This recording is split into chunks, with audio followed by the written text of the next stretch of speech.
Ok, ¿ahora la ven? Sí. Ok, entonces empiezo. Mi tesis inicial es, con la muerte, con el asesinato de Trotsky en México, en 1940, con el encarcelamiento, destierro y asesinato de muchos de los 30.000 trotskistas que fueron detenidos por Stalin en Rusia y otros países ocupados por la Unión Soviética, con la persecución sistemática de la burguesía imperialista en 10 países contra los trotskistas y contra todo aquel que era opositor al fascismo, y con la oposición y persecución de los trotskistas, que incluyó en un primer momento la negativa de 50 países a darle asilo político a Trotsky, se produce una derrota histórica de nuestro movimiento. Esa es la tesis. La Cuarta Internacional fue fundada en 1938, cuando recién comenzaba a desplegarse la Segunda Guerra Mundial, y es asesinado 2 años después, en 1940, en México, que es el único país que le concedió asilo diplomático. Y además fueron asesinados miles de otros trotskistas, incluyendo el hijo de Trotsky, que era su colaborador más cercano, Sedov. Entonces, la guerra interrumpe de manera brutal el desarrollo de nuestra corriente.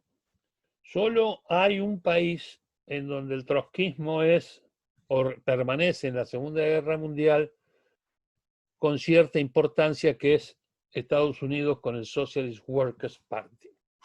Pero incluso este partido acababa de salir de una escisión traumática cuando el 40% de sus militantes lo abandonaron siguiendo a Shachtman y Burham, los primeros antidefensistas, es decir, que negaban la defensa de los Estados obreros contra el imperialismo, que era la política de Trotsky, porque decían que ya no había socialismo, ni Estado obrero, ni nada en Rusia, que era una dictadura que iba ya en ese momento hacia la burguesía.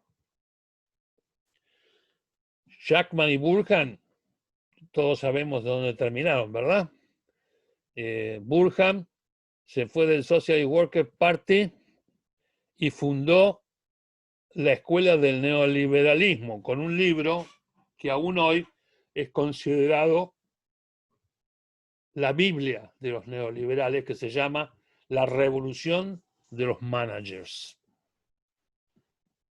Y Shachtman, después de un breve paso por el Partido Socialista, después que abandonó el SWP, terminó metiéndose en el Partido Demócrata y fundando lo que se dio a conocer como el Democratic Socialist Organizing Committee, DSOC, que obtuvo mucha importancia entre el Partido Demócrata, incluso tuvo 20 o 30 diputados, centenares de concejales y de alcaldes elegidos a través del país, y que dirigían sus miembros, o miembros del DSOC, dirigían un puñado de los más importantes sindicatos del país, como los metalúrgicos, los trabajadores de automotrices, etcétera, transporte. Después vino la época de la reacción y perdieron todo o casi todo, y ahora volvieron a renacer después que se fusionaron hace unos años con un grupo que se llamaba New American Movement. Volvieron a renacer y son hoy día DSA, Democratic Socialist of America, que apoyaron a Bernie Sanders en las internas del Partido Demócrata y son hoy día la organización que se reclama socialista más importante del país, con alrededor de 50.000 miembros. por supuesto, son los perfectos mencheviques, tienen acuerdo con todo lo que... Y están reviviendo ahora, en una discusión interna, a Kautsky, imagínense ustedes. Bueno, entonces, ese periodo entre la fundación y el asesinato de Trotsky significa una derrota histórica para nuestro movimiento y para la construcción de la Cuarta Internacional, de la que todavía nos estamos recuperando. Durante la Segunda Guerra Mundial, los únicos que permanecieron más o menos haciendo actividad internacional y nacional fueron los de SVP, que enviaban, por ejemplo, al principal escritor de una revista burguesa, una estrella del periodismo burgués, lo mandaba a distintos países con la cobertura de que era un periodista de Life, de Time, de todas las grandes publicaciones de esa época, a organizar las secciones. Y los trotskistas en Europa realizaron algunas acciones bastante heroicas contra el fascismo, como tratar de organizar a los soldados alemanes, con una revista que se llamaba Arbeiter Soldat, escrita en alemán por los militantes belgas y franceses, que contactaban a los soldados alemanes para que se dieran vuelta contra su propio gobierno y decían que en Francia había que luchar contra el propio gobierno burgués que hacía imposible la lucha contra el fascismo. Por supuesto, los estalinistas los perseguían por estas posiciones, porque la posición del estalinismo era el Frente Popular, los buenos imperialismos democráticos, hay que apoyarse en ellos. Y tenían posiciones nacionalistas en relación a los países donde actuaban. Termina la guerra y esta derrota, que comienza con el asesinato de Trotsky y todos sus principales seguidores, se profundiza cuando el SWP abandona la construcción de la Internacional, porque le era muy incómodo, le causaba muchos problemas, gastos, etcétera, etcétera, y además porque no querían estar sujetos a la disciplina internacional, y transfiere el centro de la Internacional a los europeos que todavía estaban en una situación en 1945 catastrófica, porque eran pobres, estaban emergiendo de un continente totalmente destruido, donde sus fuerzas eran exiguas y divididas, que fue, digamos, esta traición del SODP completó el proceso de la derrota que se inició con el asesinato de Trotsky. Entonces, a partir de ese momento, aparece un tipo llamado Michel Pablo, su nombre verdadero Michel Raptis, que era un griego, era un miembro del pequeño grupo griego que se traslada a Francia y utilizando el hecho de que había una desorganización terrible, el tipo, que era de una gran energía, escribía 5 artículos por día, organizaba reuniones, 20 reuniones por semana, se trasladaba de país en país con suma facilidad, se convierte en el eje de la dirección del nuevo secretariado de la Internacional, en donde también estaban personajes como Mandel, Pierre Frank y Maitán, y Livio Maitán. Y ya, pero Pablo infunde una teoría y una metodología de construcción partidaria que va a tener efectos catastróficos sobre las exiguas fuerzas del trotskismo. Pablo dice: no hay ninguna posibilidad de confrontar al estalinismo porque se aproxima la Tercera Guerra Mundial. Y se basa para decir esto, en algunos hechos reales. Por ejemplo, que en 1949 se da la Revolución China, que lo impacta sobremanera, e impacta a las exiguas fuerzas trotskistas que permanecían en Europa y en Estados Unidos. El propio SDP tiene que lidiar con una tendencia bastante fuerte que se hace maoísta, y Berta ha escuchado hablar de su dirigente, aunque no debe conocer esta historia, que es Murray, que después terminó en sus últimos días en el FSB.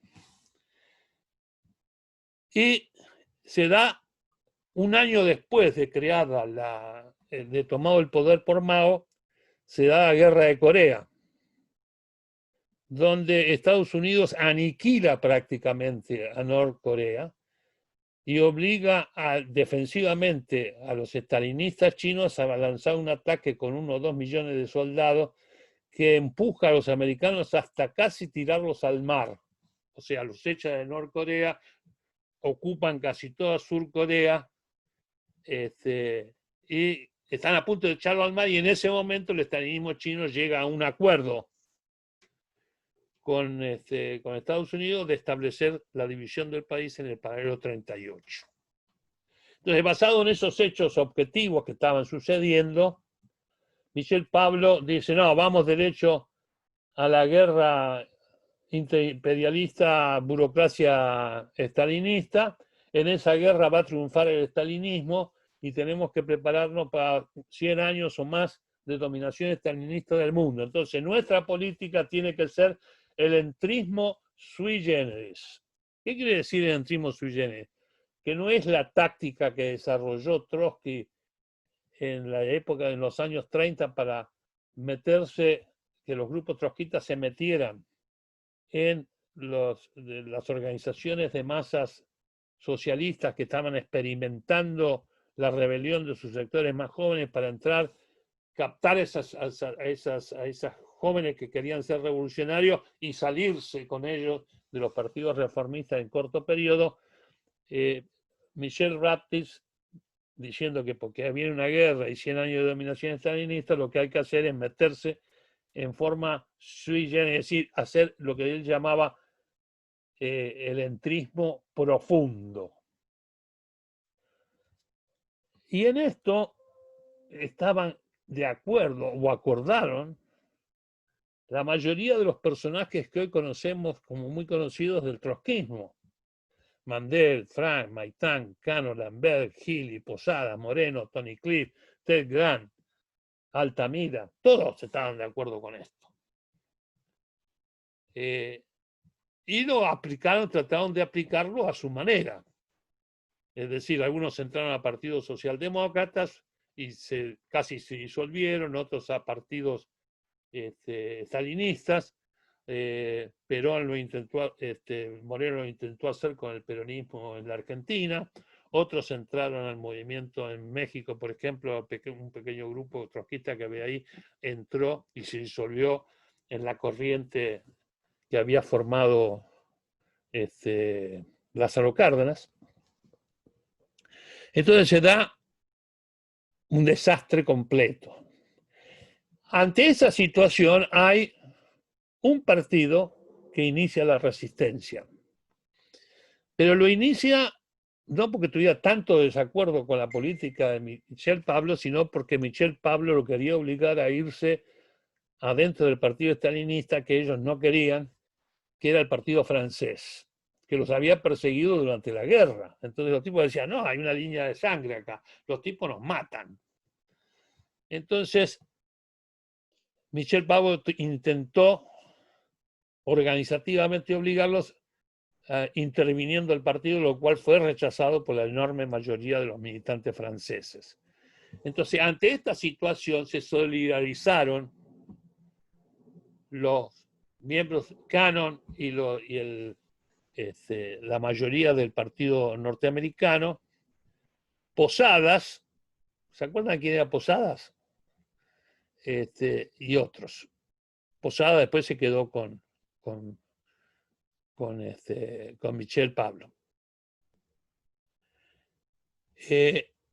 Y formaron, entonces la Internacional en 1953 se rompe, se crean dos grandes bloques, el Comité Internacional, formado por Healy, el partido francés, el partido inglés, el partido norteamericano y tardíamente el pequeño grupo de Moreno en la Argentina y otros.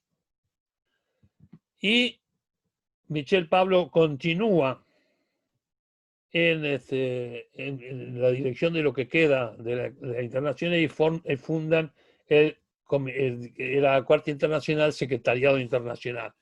Y allí es secundado por Mandel, Frank y Maitán. Se da la ruptura de Yugoslavia y Tito con el estalinismo de la Unión Soviética. Entonces Michel Rapti dice, esto es un movimiento progresivo, cuando no era más que una ruptura inter-estalinista, porque Yugoslavia y Tito rechazaban la injerencia profunda que quería tener, rechazaba el hecho de que los rusos querían formar un anillo de protección de estados burgueses populares en el este de Europa y en el sur de Europa, en Grecia y otros países, para proteger el socialismo en un solo país en Rusia. Entonces Yugoslavia y Tito se opusieron a ser utilizados de esta forma, aunque acordaban con que el socialismo en un solo país, y rompen con Stalin. Entonces Rapti dice, esto es progresivo y hasta manda brigadas de apoyo, de trabajo, de apoyo a Yugoslavia. Se da entonces tenemos la revolución maoísta, tenemos Yugoslavia y Tito, que confunde grandemente a las exiguas fuerzas del trotskismo. Y después viene otro fenómeno que es la revolución anticolonial, donde la mayoría de las colonias de los estados imperialistas europeos en África se liberan del yugo imperialista, dirigidos en su mayoría por sectores burgueses o pequeños burgueses radicales y seculares.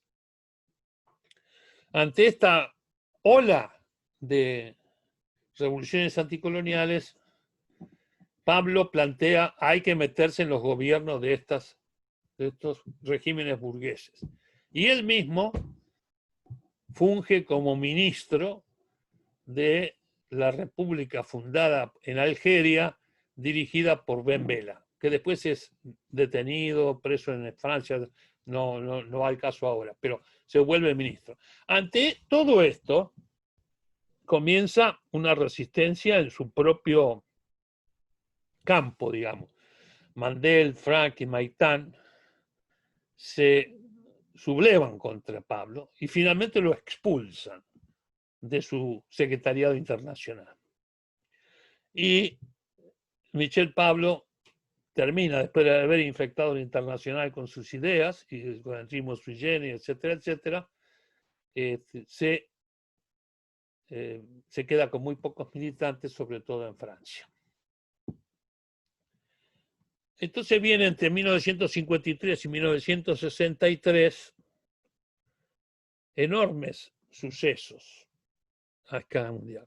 Primero, la formación de los estados de Europa del Este, donde todos los sectores del trotskismo se enganchan en una discusión si son estados obreros deformados, si son estados obreros, si no, bla, bla, bla, bla, bla, bla. Y es una discusión que parece la discusión de hoy día, con el diario del lunes, nos parece una discusión de los angelitos en la punta del alfiler, ¿no? Cuando en realidad lo que sucedió en el este de Europa fue que la mayoría de estos estados que fueron declarados, fueron invadidos por el Ejército Rojo, fueron liberados por el Ejército Rojo, donde Stalin trató de formar lo que se llamaba repúblicas populares. De hecho, muchos de estos estados, hasta que la última ola los cambió de vuelta de mano, se llamaban República Popular de tal cosa o República Popular Democrática de Alemania. Es decir, tenían nombres burgueses y planteó la unidad, el cogobierno entre las escasas fuerzas comunistas que había en el país y sectores burgueses, con el respaldo del Ejército Rojo en esos países. Esto es lo que sucedió. Son los hechos. Tropezaron con un grave problema. No había burguesías en estos países con los cuales poder hacer un gobierno. Es decir, eran bastante escasos. En Rumania, por ejemplo, el que quería volver al poder era el rey. Entonces, tuvieron los escasas fuerzas comunistas empezaron a crecer y el Ejército Rojo, y en alianza con estos comunistas, tuvo que hacerse cargo de todo el poder en estos países, formando lo que se llama un cerco alrededor de Rusia para protegerla. Esto es muy simple verlo hoy día por los hechos y por lo que hemos conocido históricamente, pero en ese momento fue una enorme discusión, que tropieza con otra enorme discusión, y que es que comienza la esencia del trotskismo a manifestarse en la práctica.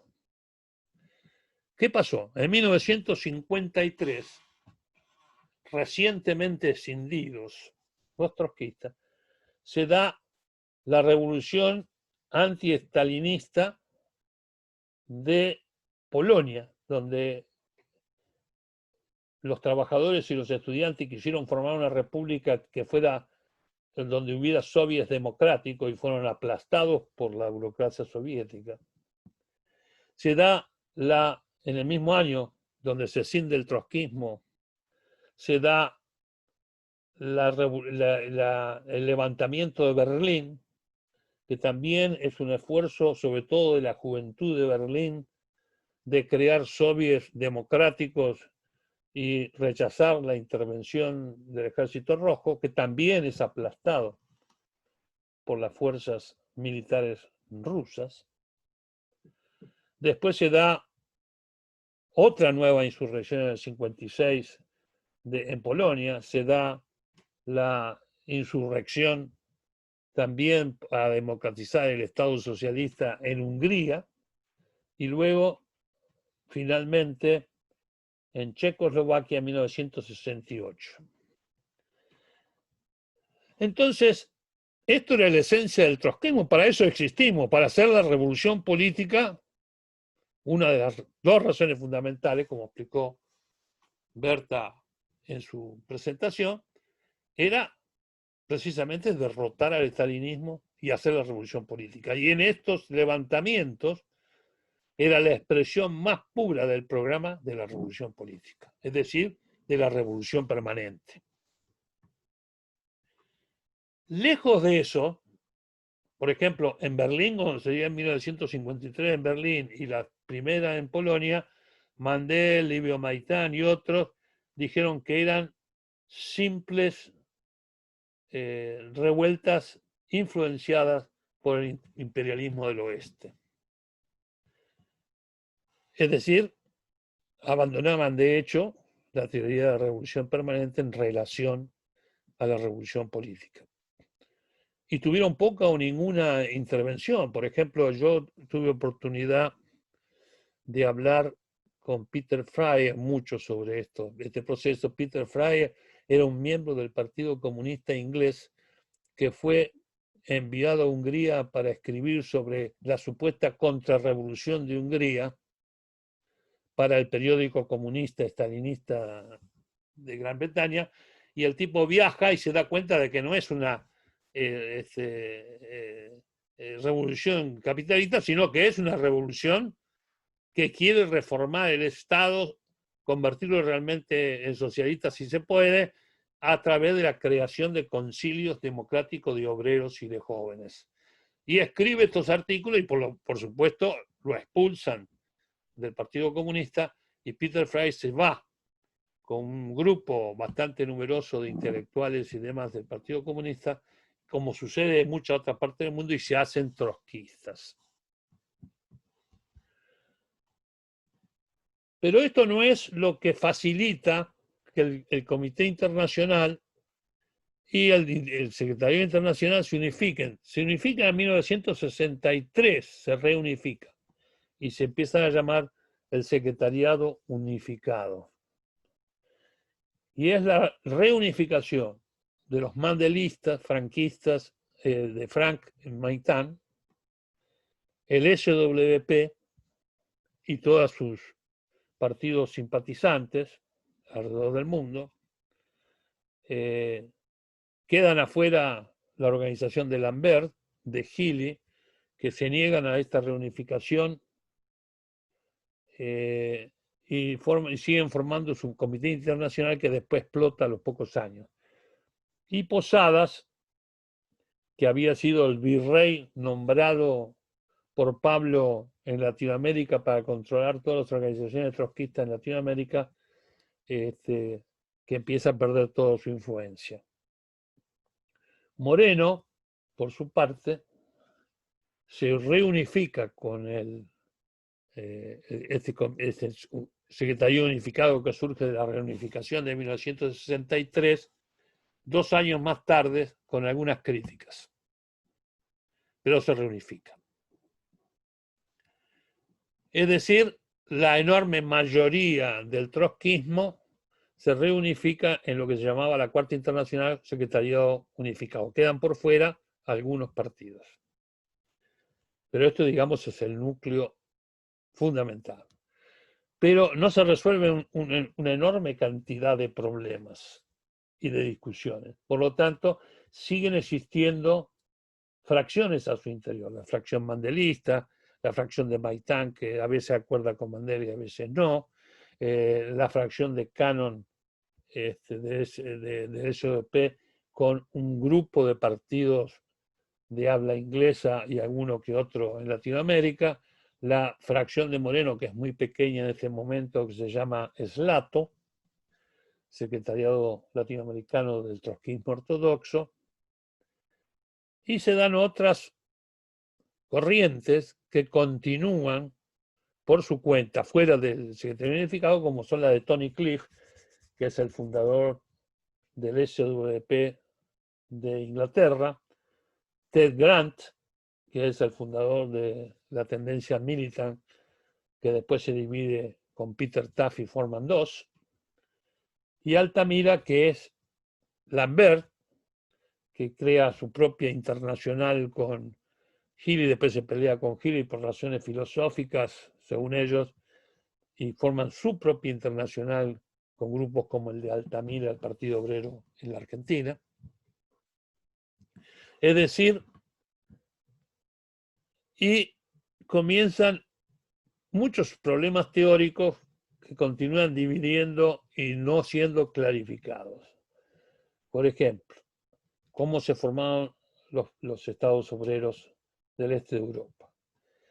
¿Cuál era el programa para las rebeliones anti-estalinistas en los países dominados por estalinistas? La revolución política. ¿Cuál era la posición acerca de la revolución china, hacia la cual se orientaron casi todos estos personajes que estoy diciendo, estos dirigentes que estoy mencionando, que quedaban del trotskismo, hasta que la evidencia histórica les demostró que estaban equivocados, entonces retiraron su apoyo. Al peronismo o al nacionalismo burgués, la emergencia del nacionalismo burgués, por ejemplo, en México o en Argentina con Perón, en Chile y en Brasil. Y en todos esos casos se inclinaban a apoyar, aunque sea críticamente, a sectores burgueses. La esencia de estas capitulaciones de los principales dirigentes trotskistas se debe fundamentalmente a su rechazo parcial o total de la teoría de la revolución permanente, la que nosotros decimos, y el trotskismo ortodoxo debería decir, es una de las cuestiones que identifica teóricamente al trotskismo. Todos estos dirigentes trotskistas en algún momento lo abandonan e incluso tratan de reformularla de alguna forma. Por ejemplo, Mandel saca su teoría de la periferia al centro, es decir, que serán la revolución en los países económicamente más atrasados los que tienen llamado a cambiar la situación política mundial y hacer finalmente derrotar el imperialismo, impresionados por la derrota del imperialismo norteamericano en Vietnam, saca la conclusión de que no hay posibilidad de hacer la revolución en los países industrializados, sí en los países subdesarrollados, y que el triunfo de la revolución va a ser solo una extensión del triunfo que hubo contra Estados Unidos por parte de las masas vietnamitas, sin comprender de que Estados Unidos había sido derrotado en Vietnam por una combinación de elementos. Primero, la resistencia del pueblo vietnamita, pero además la propia resistencia del pueblo norteamericano, donde el 30-40% del pueblo norteamericano se movilizaba en las manifestaciones antiguerra, pero además porque en Vietnam el imperialismo no se enfrentó solo a los vietnamitas, sino a los chinos y a los rusos que apoyaban militarmente a los vietnamitas. Mandel hizo una abstracción de todo esto junto con Maitán y Frank y cuanto otro guerrillero surgió después y decían, fue el pueblo vietnamita por sus propios medios quien demostró que se puede derrotar el imperialismo, lo cual es muy lindo románticamente, pero no es cierto. Después surge otro fenómeno donde el mandelismo, sobre todo, capitula a ese fenómeno. Los estalinistas, para poder cooptar una nueva generación revolucionaria que emerge en Latinoamérica a partir de los 60, por ejemplo, se da una emergencia de una generación revolucionaria en México, si no estoy confundido, en los 60, se da la emergencia de una vanguardia de masas obrero estudiantil independiente en la Argentina a partir del Cordobazo del 69, se da el Mayo francés del 68. Entonces, el estalinismo está preocupado por estas cuestiones, tiene que controlarlas. Entonces, para poder controlarlas, desarrolla la tesis de que en realidad lo que hay que hacer no es promover todas estas cosas. Si ustedes ven la revolución congelada en México, por ejemplo, los primeros que salen a condenar a los manifestantes de mayo del 68 fueron dirigentes estalinistas. En la Argentina lo mismo. Y plantean que la salida es la guerrilla.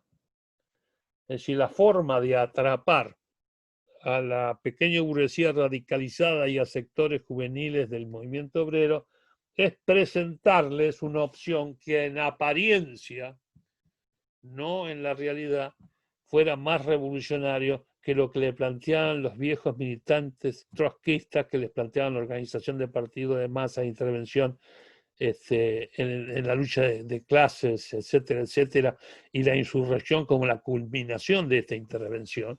Decían, no, todo eso hay que sacarlo del medio y hay que plantear el foco, la guerrilla, y con ese fin lo manda, se va el Che Guevara primero a África, donde lo derrota una alianza entre sectores burgueses africanos y la CIA lo derrotan militarmente.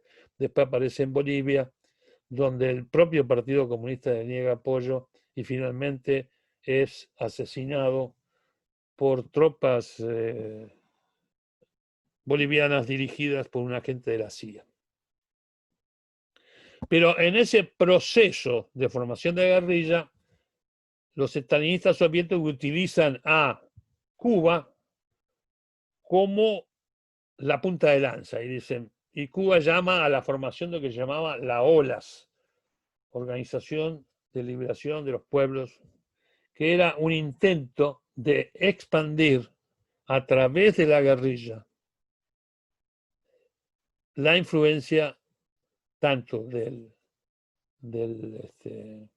estalinismo como del régimen cubano. Déjenme decirle que la reunificación de 1963 del trotskismo no se da a partir de la manifestación del programa de la revolución permanente y la revolución política en los Estados Unidos que se estaba dando, sino que se unifican alrededor del apoyo, en muchos casos sin críticas, de la revolución cubana, a la que apoyan incondicionalmente.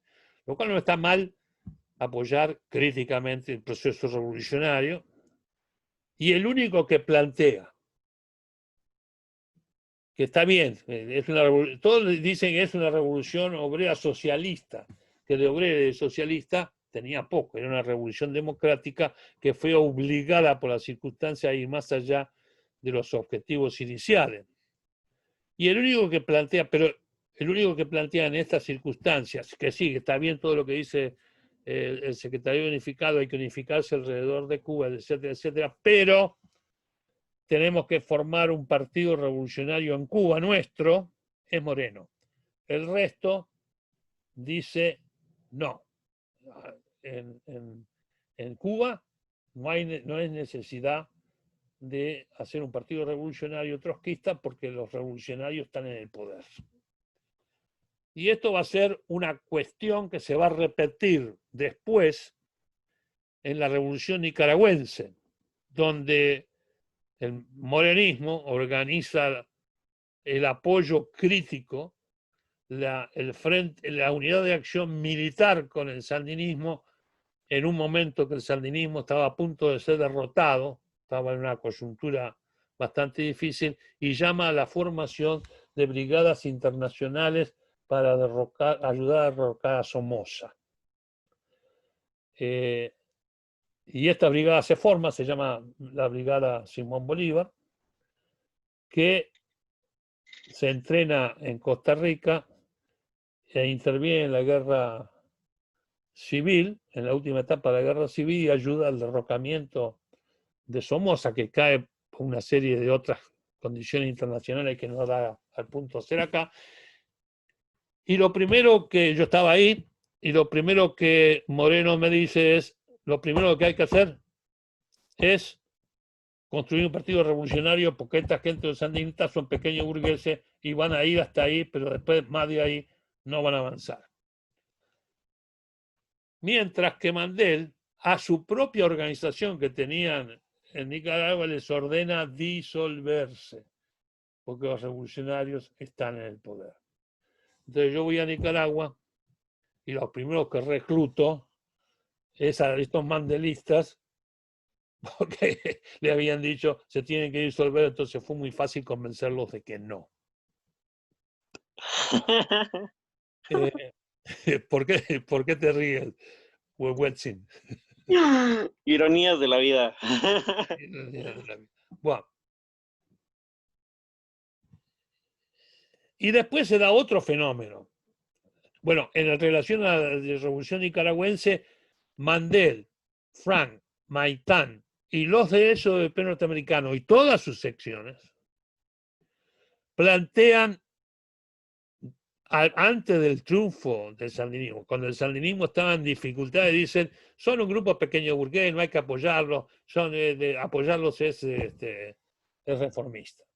Y nuestra posición era, no, hay que hacer una unidad de acción con ellos, ahora que están débiles, para derrocar a Somoza y aprovechar la oportunidad para construir un partido revolucionario. Pero cuando se da el triunfo y los sandinistas llegan a Managua, Mandel, Fran, Maitán, Cannon, etcétera, etcétera, se dan una vuelta de 180 grados y dicen, no, hay que apoyarlos incondicionalmente porque son revolucionarios. Y sacan esta teoría de que puede haber trotskistas revolucionarios inconscientes. Es decir, que hacen todo lo que tendría que hacer un trotskista, pero en realidad no son conscientes que lo son. Bastante estrafalaria la teoría. Bueno, miremos a dónde fue a parar Vietnam, Cuba o Nicaragua, porque hay que mirar el movimiento de la historia en sus consecuencias. todos volvieron al capitalismo, todos. Y algunos de una manera sangrienta y feroz, como la dictadura burguesa de Nicaragua. Entonces, último detalle. ¿Y qué pasó con Tony Cliff, Ted Grant, los fundadores de la tendencia de Militant? Ellos siguieron durante muchos años con la política de entrismo profundo en la socialdemocracia hasta que los echaron. Siguieron con la política de Pablo. O sea, el pablismo fue la expresión más avanzada de los elementos liquidacionistas burgueses y pequeños burgueses en el seno de nuestro movimiento.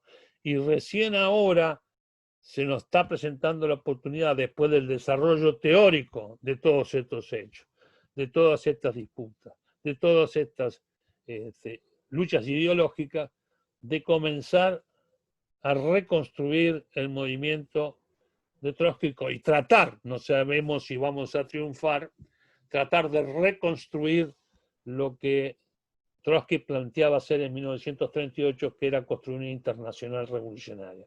Y esto lo estamos haciendo a partir de tres elementos centrales. Uno es la comprensión de esta historia y dos, la comprensión de la emergencia de nuevos imperialismos que China y Rusia emergen como partidos, como países imperialistas que empiezan a competir y están derrotando al imperialismo yanqui, lo cual expresa una tercera etapa, o segunda, diríamos, no, una tercera etapa de la crisis del capitalismo mundial, porque la existencia, la emergencia de nuevos imperialismos no es un símbolo de la fuerza del imperialismo y del capitalismo, sino de su debilidad.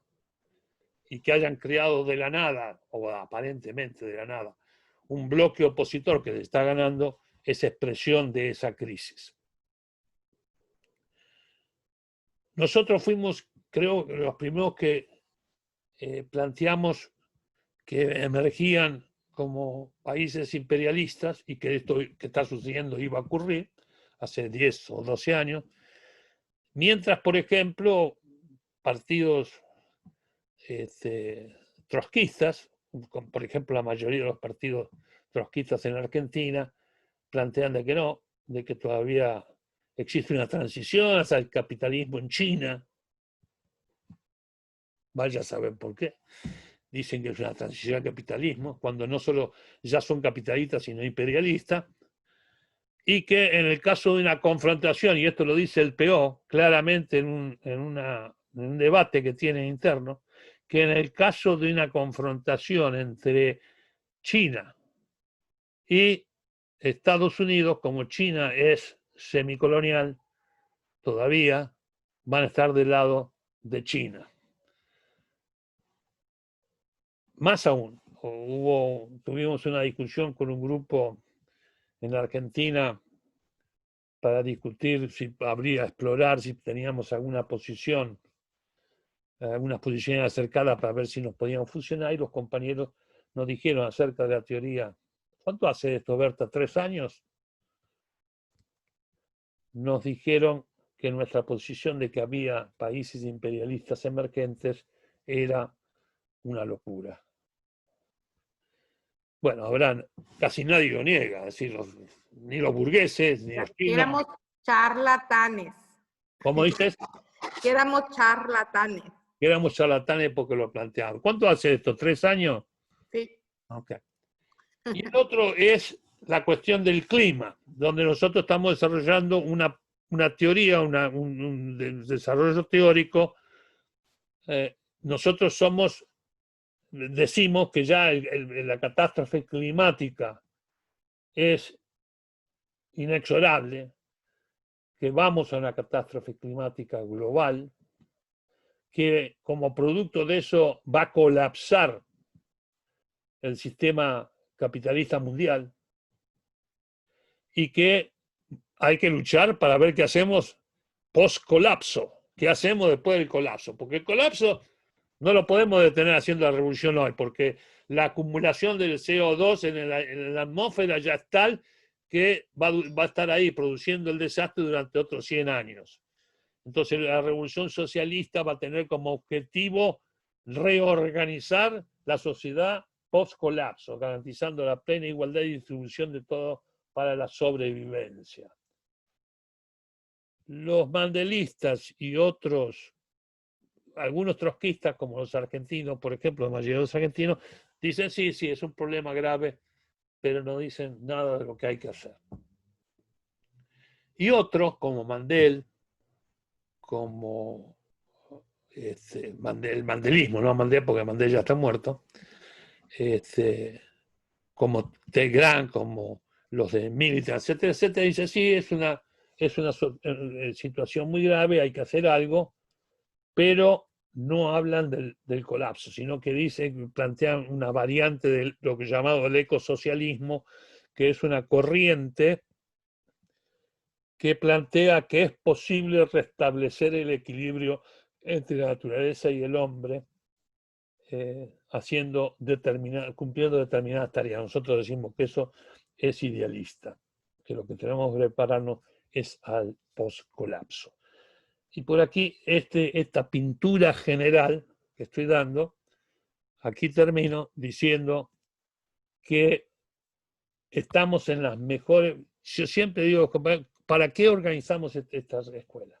¿Para qué organizamos esta internacional minúscula que tenemos? ¿Para qué luchamos por construir esta organización minúscula que tenemos en México, en Argentina o en Estados Unidos o ahora con algunos contactos en Bolivia? Y cuando me preguntan esto, yo digo, para organizarnos para tomar el poder. La gente me mira con ojos grandes y dice, no son muy pretenciosos. El problema no es que uno pretenda o que sea súper optimista. Lo que pasa es que esa es la tarea que está pendiente. Si no hacemos esa tarea, no hay solución. Sin la construcción de la internacional, no hay soluciones nacionales a las cuestiones que plantea la revolución. Sin la construcción de la internacional, no somos nada. Y con la construcción de la internacional, aunque seamos pequeños, tenemos grandes oportunidades para el futuro. Nada más.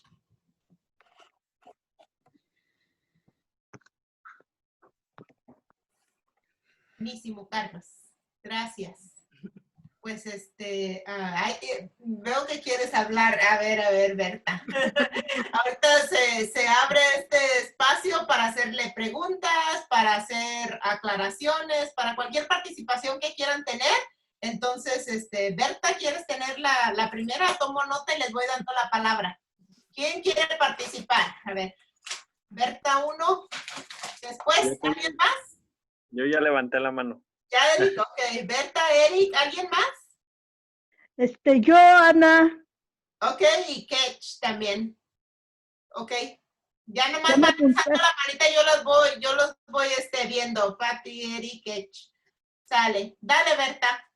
Sí, yo veo esta historia de la Revolución Rusa como Carlos fue esbozando los distintos acontecimientos, esta historia de la Cuarta Internacional, con todos los acontecimientos históricos que esboza Carlos, y sigue bien ligado a la cuestión de la Revolución Rusa, porque cuando se construye la Unión Soviética y se consolida y cierran sus fronteras, etcétera, y el estalinismo se hace como estable ahí, y todo lo que pasa después, cuando ocurre el colapso del estalinismo, cuando cae la Unión Soviética, se produce una crisis sin igual en el trotskismo. Y a nosotros nos tocó vivir esa crisis, que fue la organización de Moreno, que tenía la Liga Internacional de los Trabajadores, y es la LITSI, y estalla, y nosotros, el partido norteamericano de la LITSI, que era el POISI, pues somos separados de la organización por todos esos acontecimientos. Entonces me parece que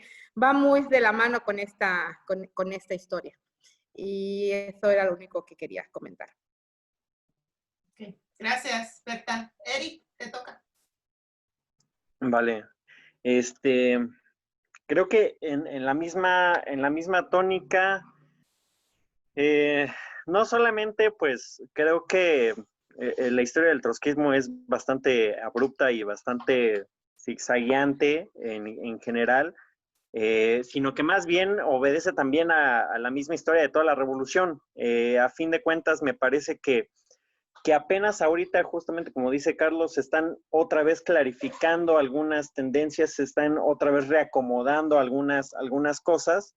Me parece que exactamente opiniones o teorías como las del PO, posiciones como las del PO que dicen que China es una semicolonia, pues prácticamente yo creo que, bueno, a nosotros nos pasó, al inicio pues sí llegamos a discutir con ellos, pero ya después ya ni les hacíamos caso, porque de plano era así de, pues es que ustedes están encerrados en su mundo nacional, en su política nacional, y además de eso, pues son unos electoreristas y mencheviques de primera, entonces, ¿para qué debatimos con ustedes si no son, de entrada no los contamos como dentro del bloque revolucionario, ¿no? Entonces, justamente viendo ese reflejo también de su misma política nacional y viendo el reflejo también de su política internacional, pues, vaya, es claramente evidente que si uno va con cualquier trabajador,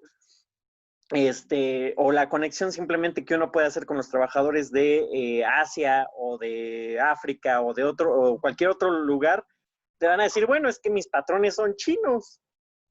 Punto, fin de la discusión, fin de la discusión. No necesitas más discusión. Tus patrones son chinos, entonces ahí se resuelve el dilema, y ahí se resuelve también el dilema de China es capitalista, imperialista, o qué es. Simple, si estás en otro país que está muy lejos de China y tu patrón es chino,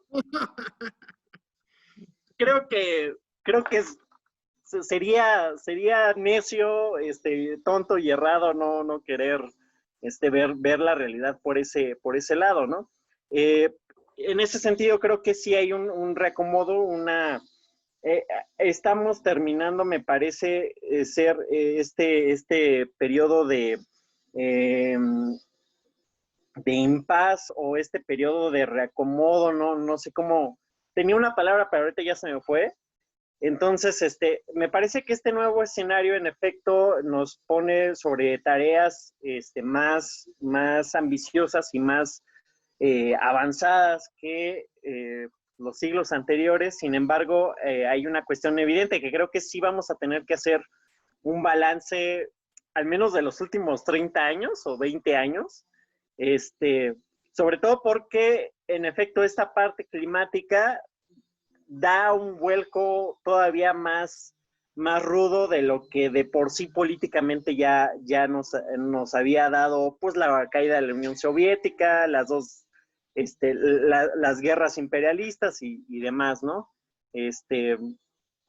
Tendría mucho que decir, pero creo que por el momento nada más eso. Ok, Eric, gracias. Pati, es tu turno. ¿Qué querías decir? Me impresiona que les hayan dicho charlatanes por querer tomar el poder, y eso de la reorganizar, ¿para qué tomar el poder? Para reorganizar la sociedad por colapso. Se me hace congruente con lo que estamos diciendo acerca de la formación del partido ¿cómo se llama? Cuando se extensionista. Extensionista, sí. Bueno, un día lo sabremos decir. Me cuesta trabajo pronunciar, pero yo creo que tenemos mucha diferencia primero con los reformistas que apoyan las organizaciones ecológicas, pensando todavía que el capitalismo es sustentable, primero. Segundo, con las organizaciones trotskistas, mandelistas, pensando que se va a tomar el poder para que la infraestructura sea de los obreros y los obreros la manejen, porque yo pienso que para reorganizar una sociedad post-colapso es tomar el poder pero para parar las máquinas. No sé qué, lo que piense Carlos o los demás acerca de esto, pero yo le escuché a Berta decir algo así. O sea, ya no podemos pensar como pensaban en la revolución de octubre, de que es tomar el poder para los obreros, las máquinas, sino que la máquina ya en esta época de colapso de clima eh, y de calentamiento global ya tiene otro sentido. Ya terminé. Ok, Pati. Gracias. ¿Qué, Fede? Después de Ketch, sigues tú, Fede. Pero ahora le toca a Ketch. Sí, correcto. Me parece que, o sea, es como necesario ahí plantear como varias cosas, ¿no? Si algo nos enseña el trotskismo es que hay que ser muy frontales y seré frontal y diré, de la OPM prácticamente nadie es trotskista, el único que es trotskista es el que no se pudo conectar, Cristian, ¿no? Y él es morenista, es hermanazo de Carlos, ¿no? Pero sí me parece que es muy importante todo el análisis que se hace y demás, ¿no? Eh, por qué yo, o sea, cuál es el, empiezo como con el pasado, ¿no? Sí me parece que las discusiones que se dieron a lo largo del siglo XX alrededor de qué hacer con el estalinismo, con Yugoslavia, con Polonia, con Hungría, son como muy importantes, ¿no? Y de verdad, pues vaya, o sea, desde el momento mismo en que Polonia, Yugoslavia no tanto, ¿no? Pero Polonia, Checoslovaquia, Hungría, y llegan al socialismo de una manera completamente artificial, de una manera que no comulga en casi nada con la Revolución Rusa, pues es evidente que era algo falso que no iba a durar, ¿no? Yo veo la diferencia, por ejemplo, en procesos como el chino o el proceso como el ruso o el vietnamita, que podrán haber estado tan viciados o tan burocratizados como se quiera, pero había un elemento de autenticidad en esos procesos versus los elementos de Hungría, de Checoslovaquia, de Polonia que mencionó, donde simplemente fue ya una versión completamente degenerada la que llega a imponerse, ¿no? Y además con una política, pues torpe, ¿no? Por parte de Stalin. Entonces, todo ese proceso es muy importante y no es que ya no tenga reflejo en esta época, pero es difícil. ¿Por qué? Porque la cruzada contra el estalinismo que da el trotskismo hoy día, a mí ya me parece hasta cierto punto anacrónica. O sea, me parece anacrónica en el sentido de nos oponemos a todo el estalinismo, ¿no? Sino más bien ya ahorita nos oponemos a la burocratización de las organizaciones que no se limita a a quien se diga stalinista o no. Hay un montón de gente en el movimiento que tienen los vicios del estalinismo sin ser nominalmente estalinistas. Ahorita venimos de un proceso, por ejemplo, de que estuvimos muy en contacto con el SME y la inmensa mayoría de los trabajadores, sin usar la palabra estalinista, se dan cuenta que eso es lo que les sucede al SME, ¿no? Entonces, yo creo que eso es como importante verlo, ¿no? Me parece que no es algo que se pueda agotar en una sola sesión, que se tiene que seguir revisando, sobre todo, ¿por qué? Porque particularmente a mí el proceso de la Revolución Rusa me es muy fácil, entre comillas, entenderlo, pero el proceso de la Segunda Guerra Mundial para acá, de qué es lo que se tenía que hacer para que el socialismo no fracasara, es muy difícil. Es muy difícil. O sea, yo sí creo, o sea, no es como China, ¿no? O sea, Eric ya lo dice un poco en tono irónico, que pues a China ya no hay mucho que moverle. Yo tengo ahí una ligera controversia, pero tampoco no le movería mucho. Pero no es lo mismo que el pensar qué es lo que le hay que hacerle a China.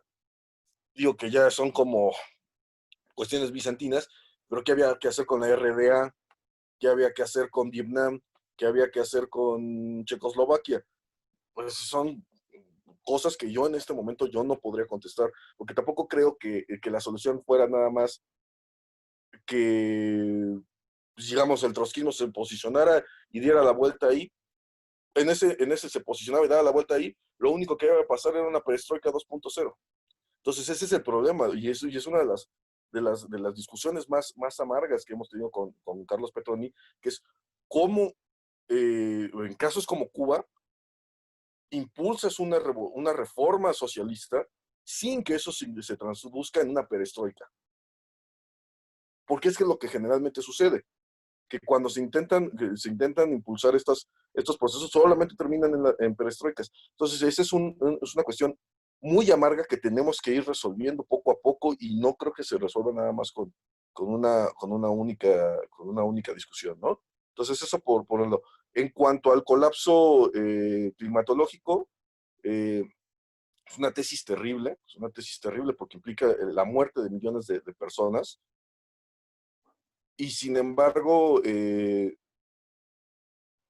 creo que es correcta en el sentido de que efectivamente no es que las posiciones del resto del trotskismo estén bien o mal, es que la mayoría de las posiciones del resto del trotskismo no pueden ser tomadas seriamente porque no es un tema de discusión verdadero en el resto de las corrientes.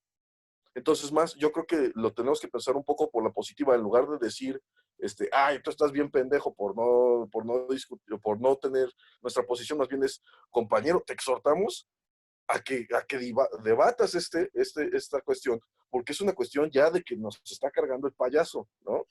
Entonces, esa es una situación ahí muy importante. Y por supuesto que también tenemos, y esa ya es un poco más menor, porque digamos la crisis del 2008 rompió el estigma del socialismo derrotado de después del 91, ¿no? O sea, después del 91 estuvimos en un proceso de reflujo muy fuerte. Toda nuestra generación, la de Eric y la mía, fue educada en el odio intrínseco al bloque soviético, y sin embargo, o sea, entre la guerra de Irak y la crisis del 2008 y los procesos que vinieron después, ese reflujo ha empezado a ponerse pero, o sea, cuando digo es muy en entredicho, ¿no? O sea, ya hay masas enormes de gente que se opone al capitalismo a nivel internacional. Entonces, yo creo que no, más que el estalinismo, yo llamaría a combatir al burocratismo, a combatir, más bien a retomar la construcción teórica, pues, la caracterización de la realidad concreta, y pues a una serie de tareas. Ya con esto concluyo, compañeros. Si vamos a las tareas grandilocuentes y terribles que requiere el movimiento obrero y la internacional, y todo esto que estamos haciendo, a mí si me lo preguntan, ¿qué se tiene que hacer con China? Es, compañeros, que un compañero aprenda a hablar chino y lo mandamos a China, y que nos diga concretamente qué es lo que está pasando allá adentro. Y que sean los trabajadores de China los que nos digan qué es lo que quieren. La neta, ¿por qué? Porque para mí esa es la única solución para que China no termine una perestroika y al rato sea la República Democrática de China y se acabó. Ya, sustituyó a Estados Unidos y ese fue el fin de la historia. En medio de un escenario donde Miami está inundado, Nueva York está inundado, la Ciudad de México ya es un desierto, o sea, porque para allá vamos. Para allá vamos. Entonces lo que tenemos que hacer, pues es, sí, en parte de la solución yo creo que es hacer ese centrismo en China, de hablar con los trabajadores de China, y ver cómo le hacemos para que eso no se vaya al carajo, ¿no? Entonces, eso. Otra misión que tendríamos que hacer es, teóricamente, sacar a las organizaciones izquierdistas de la Torre de Marfil y el marasmo teórico en el que están. Creo que eso sí es una misión, porque a mí si me lo preguntan, uno de los grandes enemigos que tiene la izquierda en este momento es el posmodernismo. ¿Por qué? Porque el posmodernismo, en lugar de estarse enfocando en los procesos que hay en Ecuador, en Bolivia, en México, o sea, de procesos, vaya, por ejemplo, el golpe contra Añez, ahorita que estuvimos con los compañeros de Matamoros, en lugar de estar viendo las insurrecciones que hay en Nicaragua, se está peleando al interior diciéndole, es que compañero, tienes que dejar tienes que decir todes. Y tienes que, o sea, cuestiones que a la inmensa mayoría de la clase trabajadora no le importa. La inmensa mayoría de la clase trabajadora sigue preocupada por ver cómo va a sobrevivir. Y teóricamente se tiene que hablar de esto, pues, de los 70s para acá, pero no de los 70s para acá en clave posmoderna y universitaria, sino en clave popular, de la educación popular, de la intervención en los barrios, en las fábricas. Entonces, pues yo ahí lo dejaría, compañeros, ¿no? Una pregunta, ¿qué quiere decir darle con el payaso? Que te lleva la Nos chingada. vaya muy mal, que llegue la desgracia, pues, Carlos. Te lleva el diablo. Te Y lleva ya el nos llegó la diablo, otra. la chingada. Ay, Carlos. Ay, ok, le toca a Fede. Si alguien más se quiere apuntar, porque después le toca dar el cierre. ¿Otra vez, Eric? Bueno, ¿Pueden esperar un minutito? también Berta ya no ¿Pueden esperar un minutito que voy al baño y vuelvo y quiero escuchar las intervenciones? Ah, ok, ya no hay, te esperamos. Espera un poquito, Fede. Después Pero Eric. córrele. Aprovecho, ahorita Lo regreso. lleva el payaso, si no. Si no te lo lleva el payaso. Después de 40 años de lidiar con mexicanos y no sabe lo que es que se lo lleve el payaso. Deja al payaso que quiere hacer su dinero. Berta, yo no sabía que era el payaso. O sea, ¿Tampoco felicitaciones, sabías la- que era que te llevara el payaso, Fede? Es que pasaste 8 años en Argentina, Fede. ¿Tú, Sofía? Es ¿Tú naturalista. sí ¿Tuviste que era eso? No, ¿qué es eso? ¿No? ¿Qué significa? ¿Que te lleve el payaso? Sí, no sé. Ah. Que te lleva el la muerto. chingada. La muerte. Que te lleve Ah. Que ya valiste. Ya Ah. pasó. Ya el chupó. cuello. Te tocó perder ya todo lo negativo, ya eso. Ya chupaste Ok. paros. Ya chupó paro. Ya lo chupó el diablo. Parte del gran diccionario de comunicación del léxico nativo mexicano. Muy bien. Ya estiró la pata, también le dicen. Ah, Tiró, ¡Poc! Ya se Se petateó. petateó. Se petateó. Colgó los tenis. le tocó bailar con la más fea, Sí. bailar con la huesuda, Con la plata. con la flaca. ¿Y cómo se dice en Argentina? estoy pensando el equivalente. Nosotros tenemos 1 millón de equivalentes. ¿El equivalente a qué? ¿El equivalente a qué? La muerte, la hora cargar, fregada, a que el te cargan. payaso. Ya nos cargó el payaso. Ya nos Te vas cargó el al payaso. carajo. Ya cagó juego. Ah, El carajo no es tan profundo.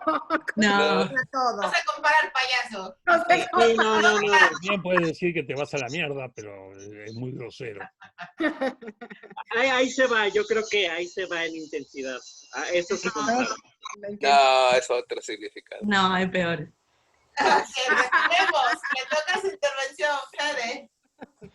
Bueno, yo creo que toda esta que hemos estado discutiendo el día de hoy, a partir del marxismo y en esta sesión la cuestión del trotskismo, es para reseñar un poco cuál es nuestra historia y nuestro origen particular como corriente política.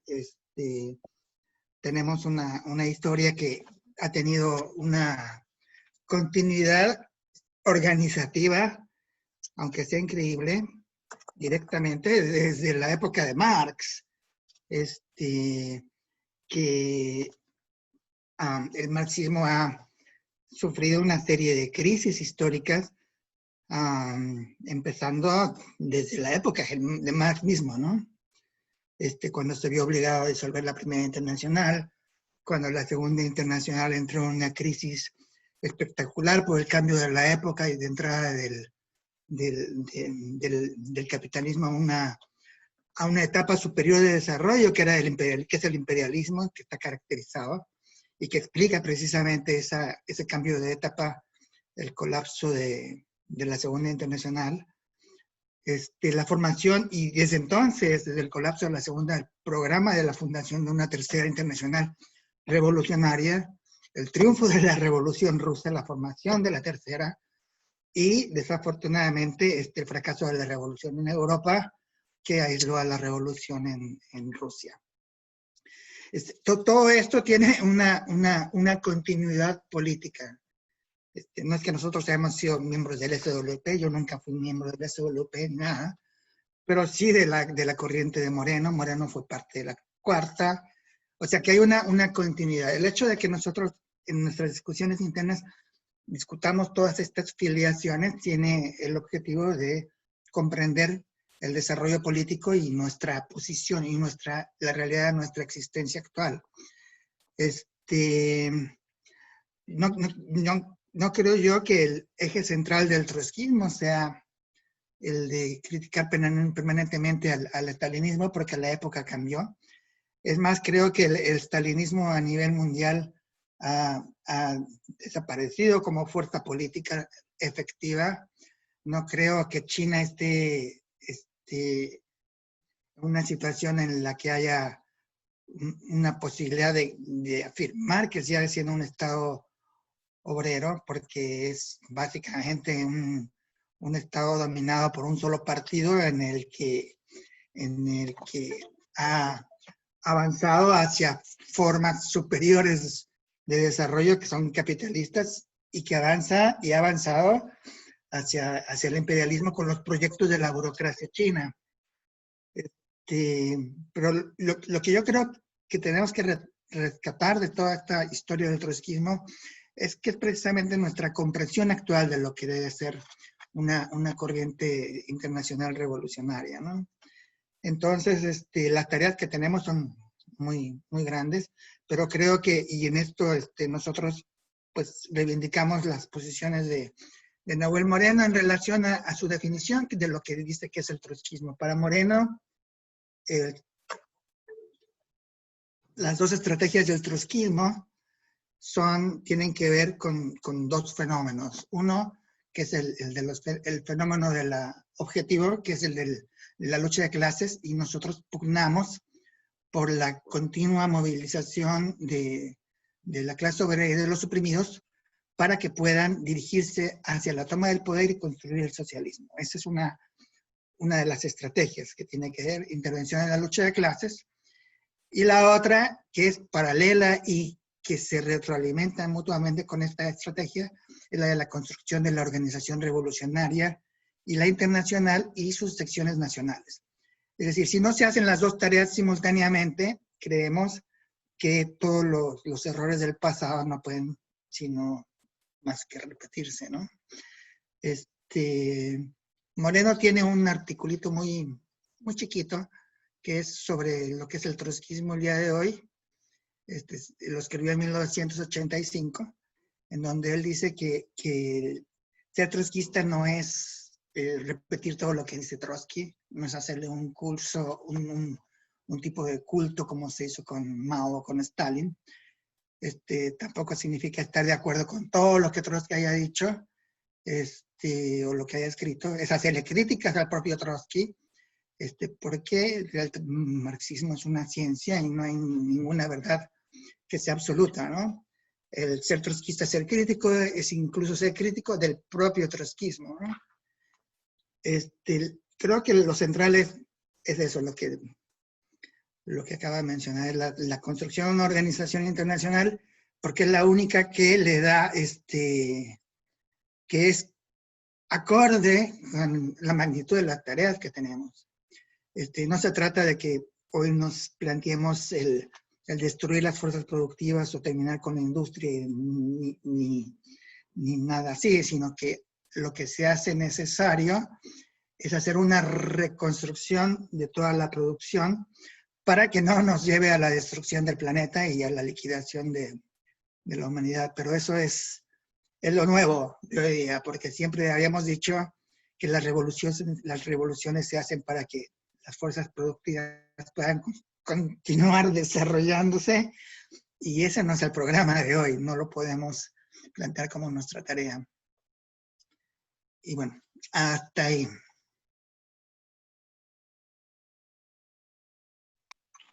Ok. Pues según esto digo yo, entonces, pues sí, yo me acordé de un punto de la vez pasada, que creo que era justamente... Oh, no. Eric. Se congeló Eric. Eli ha sido castigado por la divina providencia. Oh my God, y sigue hablando de Tlaxcala. Se lo llevó el payaso. Pero, Sí, ya cargó el payaso, pero ya regresó. Ok. Por un lado, la experiencia boliviana, y por el otro lado, me parece que a lo mejor, evidentemente, habrá que abonar más en una discusión, o a lo mejor es necesario, a lo mejor no tanto. Pero yo un poco creo que es posible hablar hasta cierto punto de una superación del trotskismo. ¿A qué me refiero con la superación del trotskismo? No me refiero en sí a que el trotskismo esté mal y que haya que desecharlo por completo y demás, ¿no? Sino me refiero a que el trotskismo nace como una corriente de resistencia revolucionaria desde el mismo marxismo frente a las degeneraciones principalmente hegemónicas burocráticas de Stalin, ¿no? Y de todos los fenómenos parecidos, Mao y demás, y Tito y todos los demás. Entonces, también se enfrenta, me parece que justamente Trotsky, sin leer, a lo mejor sin saberlo, sin plantearlo como tal de esa forma, se enfrenta justamente a una serie de contradicciones que se desenvuelven en los 40, 50 y 60, que son empujes de revoluciones de avanzadas, de luchas democráticas, que efectivamente no desembocan en una lucha socialista y no desembocan ni siquiera todas a su término. Todas esas luchas de los 60 se quedan coartadas, y se quedan ahí trabadas. Entonces, prácticamente lo que termina convirtiéndose la mayoría del trotskismo, me parece, o al menos las pocas corrientes un poquito más tratando de ser consecuentes, y unas otras corrientes no estalinistas, es más o menos plantear una resistencia después de los 70s, 80s, 90s y 2000s. Prácticamente podríamos decir que pues toda la izquierda que se reivindique marxista, pues casi todos los grupos son más o menos dentro del mismo tamaño, como de que todos están, sí hay unos que son más grandes, pero no son millones y millones, y pues hay infinidad de grupos pequeños, y esto ha favorecido a una recomposición un poco de las ideas o de las corrientes, como un reseteo, un reset, empezar desde cero, a recomponer todo el movimiento social. Y entonces esta superación del trotskismo, que posiblemente yo interpretaría así, sería una cuestión de que son justamente todas las tendencias más sanas o que pueden desarrollarse a posiciones políticas que brinden alternativas y que brinden unas propuestas más viables, más sanas y demás, pues vaya, encabezarían y nacerían a partir de la crítica a todas las degeneraciones burocráticas, y sería la continuación, por así decirlo, de la lucha trotskista, pero ya no como una lucha de resistencia, sino como una lucha de construcción, por un lado, y por el otro lado, ya como la única, entre comillas, la única lucha hegemónica o que logre agrupar dentro de su estructura teórica, política y demás, todo el conjunto de la lucha de masas a nivel internacional. Okay, Berta, y después que dé el cierre de Petroni, ya no les doy la palabra a nadie más porque ya estamos. No, yo ya estoy bien. Fede hizo una excelente intervención. Gracias, Fede. Ya no tengo nada que decir, gracias. Ok, gracias, Berta. Entonces, ¿haces el cierre, Carlos?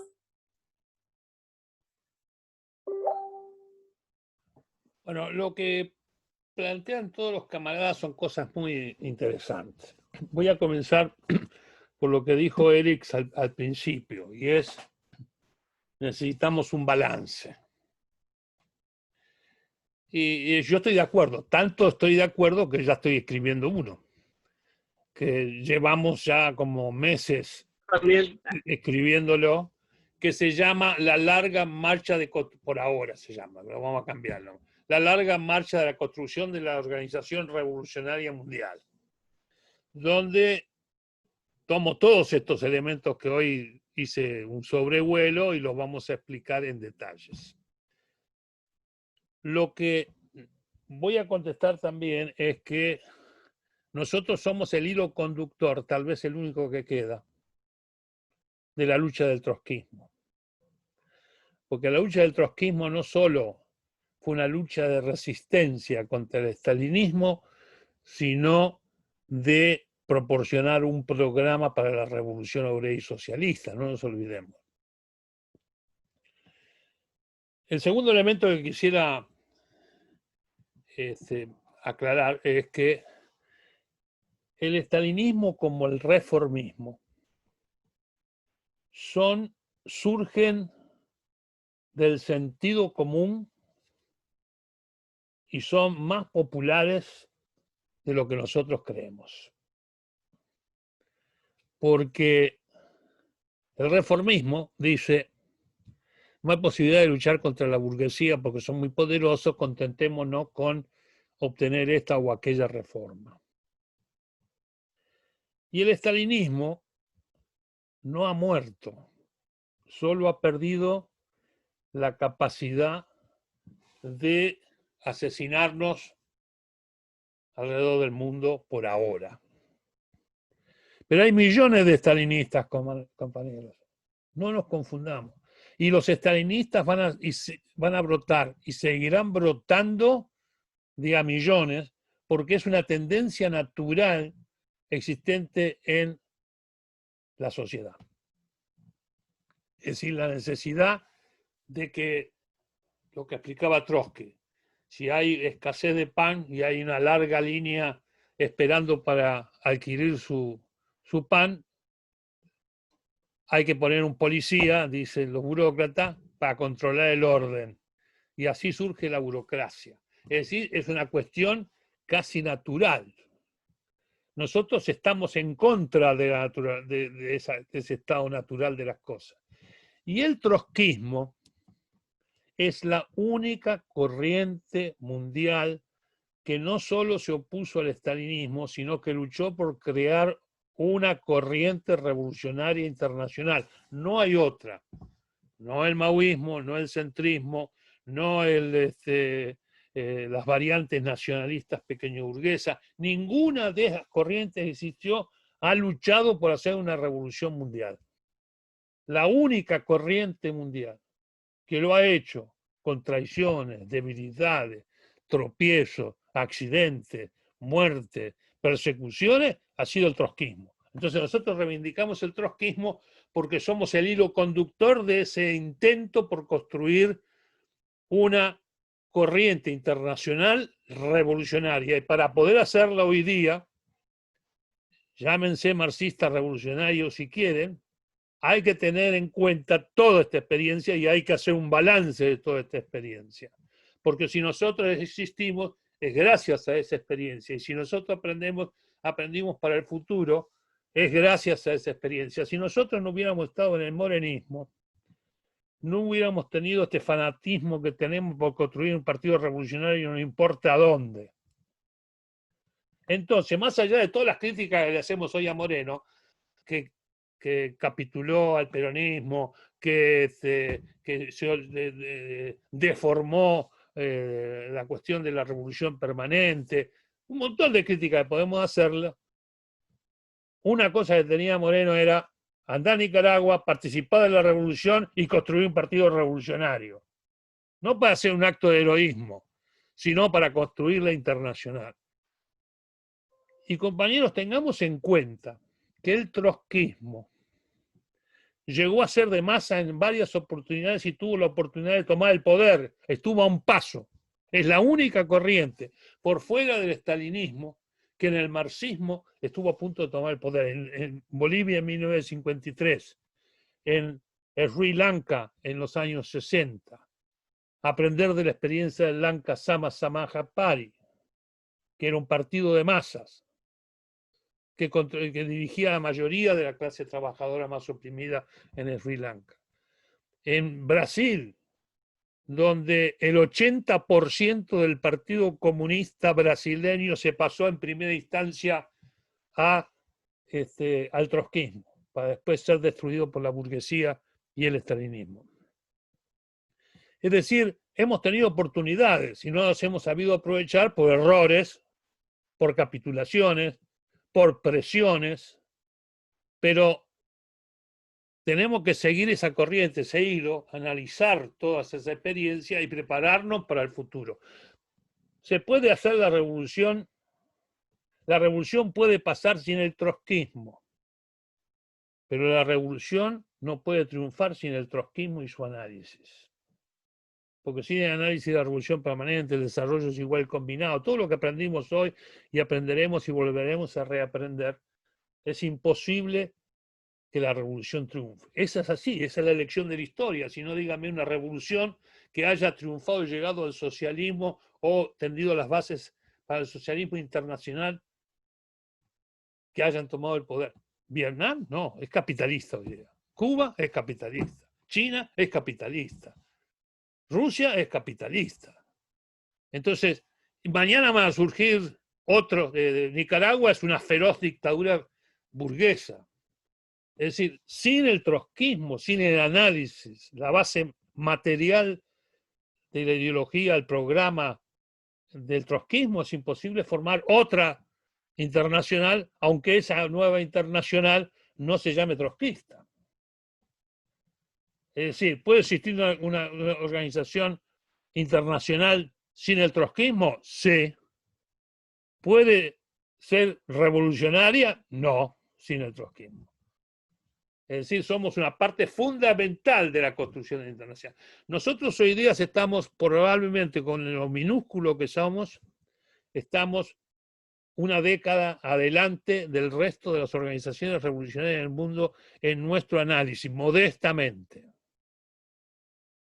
Y eso es así porque tratamos y luchamos y nos agarramos con las uñas a las experiencias históricas y a su análisis. Sin eso no seríamos nada.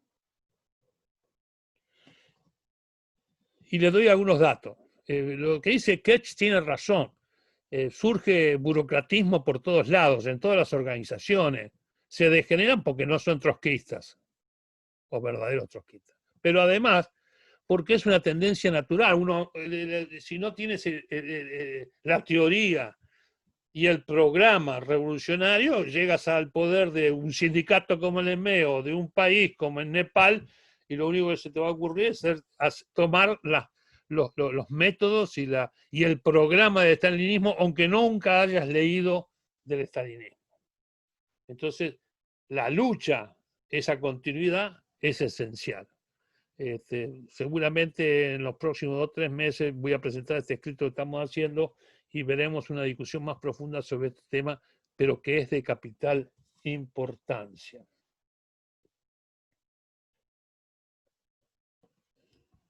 Desde ya les hago un pronóstico. Ninguna organización que no acepte el programa de revolución permanente, la ley de desarrollo desigual y combinado, y la lucha contra el burocratismo, ya sea de una organización o del estalinismo, no será revolucionaria, no será nada, nos llevará a la derrota.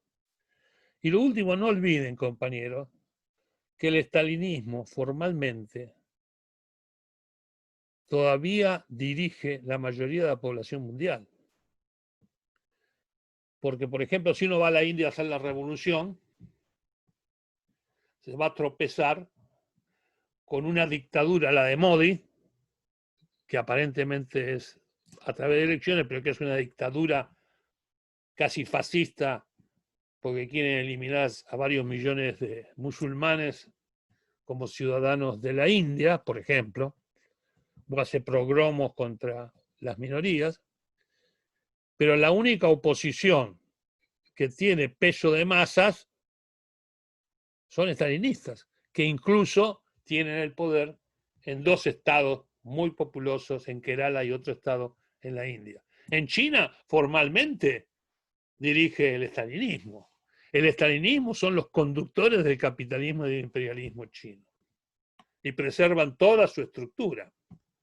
Por eso ahora, además de hacer el One Way, One Road, esa masiva expansión imperialista que están haciendo en 175 países, están proponiendo reemplazar a la democracia burguesa con su propio estilo de gobierno, que en eso siguen siendo tan estalinistas como antes. Entonces, es de vital importancia lo que dice Eric, que hay que hacer un balance por escrito y discutirlo en profundidad, que también lo dice Ketch, y aplicar esto a la lucha actual, sea contra los estalinistas o sea contra aquellos que reemplazan a los estalinistas, pero con un programa y una metodología similar. Gracias, Carlos. Gracias por el cierre. Y pues ya nos tenemos que ir. Yo tengo algo que hacer ahorita. Entonces, pues nos vemos para la próxima semana. La próxima semana son conceptos políticos elementales por Nahuel Moreno. Ya nos dio una introducción hoy a Carlos con la internacional, con la Cuarta Internacional. Entonces nos vemos, les mando las preguntas para la siguiente, voy a presentar yo, pero yo creo que ahí les voy a pedir ayuda también para que alguien haga share y a lo mejor alguien, Petroni o alguien más ayude con el Zoom. Así que nos vemos el próximo domingo. Sí, Gracias, acuérdate Ana. de que hagamos una cita, Ana. Sí, Carlos, nomás que quiero tener algo preparado. Ok. ¿Sale? Nos vemos, hasta el próximo domingo. Adiós. Adiós. Ajá.